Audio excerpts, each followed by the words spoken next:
یعنی کہ عوام کی جیب پر ڈاکہ نہیں تو یہ کیا ہے؟ پھر تیسری ایک اور رذیل شرط جو اس معاہدے میں رکھی گئی ہے اس کا نام ہے ٹیک اور پے۔ اس معاہدے کے تحت حکومت پابند ہے کہ وہ آئی پی پی سے بجلی خریدے گی ٹیک، اور اگر ملک کو ضرورت نہ ہو اور حکومت بجلی نہ لے تب بھی اسے پوری قیمت ادا کرنی پڑے گی پے، یعنی چت بھی ان کی پٹ بھی ان کا۔ امپورٹڈ فوسل فیول اس معاہدے کی چوتھی مضر ترین شرط ہے۔ جب پاکستان کے پاس پانی، ہائیڈرو پاور، ہوا اور سورج جیسے مفت اور قدرتی ذرائع موجود تھے تو شاہد حسن خان نے ان کو نظر انداز کر کے فرنس آئل اور درآمدی گیس پر چلنے والے بجلی گھروں کو کیوں ترجیح دی؟ تاکہ ہم ہمیشہ ڈالر کے محتاج رہیں اور باہر سے مہنگا تیل منگوا کر ملکی خزانہ خالی ہوتا رہے۔ اسی معاہدے میں ایک اور انتہائی عوام دشمن جو شرط تھی وہ تھا ہائی ROI، یعنی کہ high return of investment, guaranteed return. سرمایہ کاروں کو ڈالر کی شکل میں بھاری منافع کی ضمانت دی گئی۔ دنیا بھر میں کاروبار میں نفع نقصان ہوتا ہے، لیکن یہاں شاہد حسن کی پالیسی نے نجی کمپنیوں کے لیے 100% منافع پکا کر دیا، چاہے اس کے عوض عوام بھوکی مر جائے، بھیک مانگنے کی حد تک اتر جائے، قرضوں کے تلے بوجھ تلے دب جائے۔ ان سب شرطوں کے بعد بھی شاہد حسن خان اور محترمہ بے نظیر کی پہلی دوسری دور حکومت کا پیٹ نہیں بھرا تو ان لوگوں نے ایک اور ظالمانہ شرط رکھ دی جو اس معاہدے کی چھٹی شرط ہے، جس کو حکومتی ضمانتیں یا ساورن گارنٹیز کہا جاتا ہے۔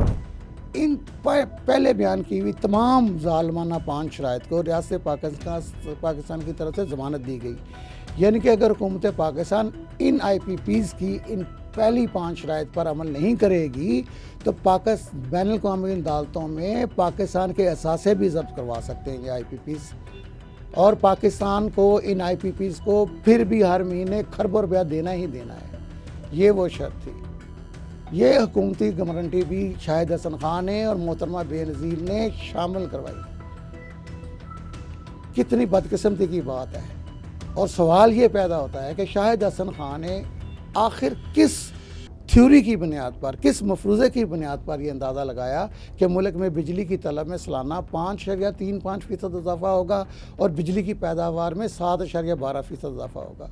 جب پاکستان میں انڈسٹری اس رفتار سے بڑھ ہی نہیں رہی تھی تو اتنے بڑے پیمانے پر آئی پی پیز لگانے اور ان کے ساتھ طویل المیعاد معاہدے کرنے کی کیا تک تھی؟ سن 1994 کی اس پالیسی کے تحت پہلے 16 سے 20 نجی بجلی گھر لگے جو محترمہ بے نظیر کے دور میں لگے تھے، اور اس کے بعد کسی نے بھی معاف نہیں کیا۔ نواز شریف نے بھی لگائے، اس کے بعد جنرل مشرف نے بھی لگائے، اس کے بعد پھر زرداری صاحب نے لگائے، پھر نواز شریف نے لگائے، اور آخر میں عمران خان نے بھی لگا دیے، اور آج ان سب کا کینسر پھیلتے پھیلتے 100 سے زائد آئی پی پیز تک پہنچ چکا ہے۔ کیا ان عقل کے اندر کوئی یہ اندازہ نہیں تھا کہ یہ فرضی نمبر غلط ثابت ہو گئے تو ان کا متبادل پلان کیا ہوگا؟ اجڑنے والے زر مبادلہ اور لٹنے والے صارفین کو بچانے کے لیے کوئی حفاظتی انتظام تک نہیں رکھا گیا۔ اگر اس وقت توانائی کی پالیسی میں مقامی وسائل اور قابل تجدید توانائی یعنی رینیویبل انرجی کو ترجیح دی جاتی، ہوا اور سورج کو ترجیح دی جاتی، تو پاکستان کا درآمدی ایندھن اور ڈالر کے اتار چڑھاؤ کو اس حد تک پاکستان اس کا محتاج نہ بنتا۔ لیکن افسوس، ذاتی پسند اور غلط منصوبہ بندی کی سزا آج پوری قوم بھگت رہی ہے۔ ناظرین، آئی پی پیز کے اس گورکھ دھندے کا اصل چہرہ اور اس کے ذمہ دار کردار اب عوام کے سامنے ہیں۔ شاہد حسن خان اور ان کی ٹیم کے بنائے گئے یہ معاہدے اور ان کی پیروی کرتے ہوئے جنرل مشرف، راجہ پرویز اشرف، میاں نواز شریف اور پھر عمران خان کے دور میں کیے گئے مزید معاہدے سن 2048 تک ہمارے گلے کا توق بنے رہیں گے۔ اگر آپ بھی اس مہنگی بجلی کے ظالمانہ ترین نظام کے خلاف آواز اٹھانا چاہتے ہیں تو اس ویڈیو کو زیادہ سے زیادہ شیئر کریں تاکہ ان لٹیروں کے چہرے اور ان کی بنائی گئی پالیسیاں ہر گلی کوچے میں بے نقاب ہو سکیں۔ ہمارا channel the last dance subscribe اور لائک کر دیں تاکہ اس ہولناک کرپشن کہانی کے مزید پوشیدہ حقائق آپ کے سامنے پہنچتے رہیں۔ اگلی قسط تک کے لیے اپنے میزبان غیور ترمذی کو اجازت دیجیے۔ اللہ حافظ۔ پاکستان زندہ باد۔